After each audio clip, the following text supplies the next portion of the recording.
കേക്കല്ലേ?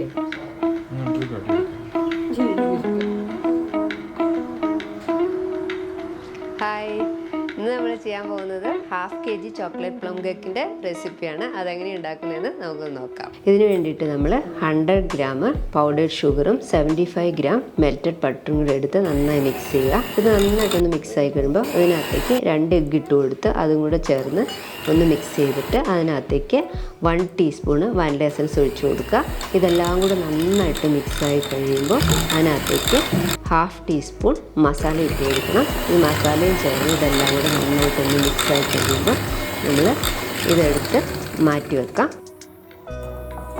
എന്നിട്ട് ഇതിനകത്തേക്ക് വേണ്ട ഡ്രൈ ഇൻഗ്രീഡിയൻസ് എല്ലാം കൂടെ മിക്സ് ചെയ്യണം. 85 ഗ്രാം മൈദയും 25 ഗ്രാം കൊക്കോ പൗഡറും കൂടെ എടുത്തിട്ട് നന്നായിട്ട് ഒന്ന് സീവ് ചെയ്ത് അതിനകത്തേക്ക് 1/2 ടീസ്പൂൺ ബേക്കിംഗ് പൗഡറും 2 പിഞ്ച് ബേക്കിംഗ് സോഡയും 2 പിഞ്ച് സോൾട്ടും കൂടി ഇട്ട് മിക്സ് ചെയ്ത് അതിൻ്റെ കൂടെ 110 ഗ്രാം ഡ്രൈ ഫ്രൂട്ട്സും നട്ട്സും കൂടി ചേർത്ത് മിക്സ് ചെയ്ത് അത് നമ്മുടെ ഈ വെറ്റ് ഇൻഗ്രീഡിയൻസിലേക്ക് ചേർത്ത് നന്നായിട്ട് സ്പാച്ചില വെച്ച് ചെറുതായിട്ട് മിക്സ് ചെയ്ത് ഒന്ന് മിക്സ് ആയി കഴിയുമ്പോൾ അതിനകത്തേക്ക് 1 ടീസ്പൂൺ ഏതെങ്കിലും വെജിറ്റബിൾ ഓയിൽ ഒഴിച്ചു കൊടുക്കണം. അത് നമ്മുടെ കേക്ക് ഡ്രൈ ആയി പോകാതിരിക്കാൻ വേണ്ടി മാത്രമാണ്.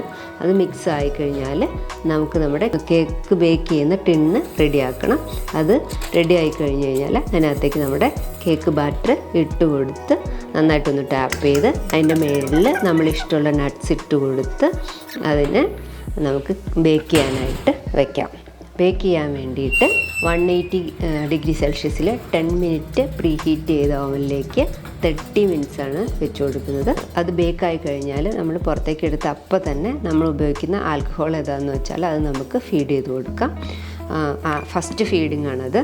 സെക്കൻഡ് ഫീഡിങ് നമ്മൾ എപ്പോഴാണോ അത് ഡിമോൾഡ് ചെയ്യുന്നത് ആ സമയത്ത് ചെയ്യാം. ഡിമോൾഡ് ചെയ്ത് നന്നായിട്ട് ക്ലിങ് റാപ്പൊക്കെ ചെയ്ത് നന്നായിട്ട് കവർ ചെയ്ത് എടുത്ത് വെക്കാം.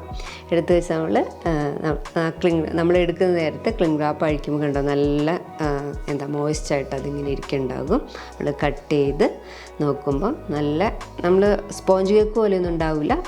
നല്ല അങ്ങനെ പ്ലം കേക്ക് എങ്ങനെ ഇരിക്കുന്നത് അങ്ങനെ തന്നെ ഉണ്ടാവും. നല്ല ടേസ്റ്റി ആയിട്ടുള്ള നമ്മുടെ ചോക്ലേറ്റ് പ്ലം കേക്ക് റെഡി ആയിട്ടുണ്ട്.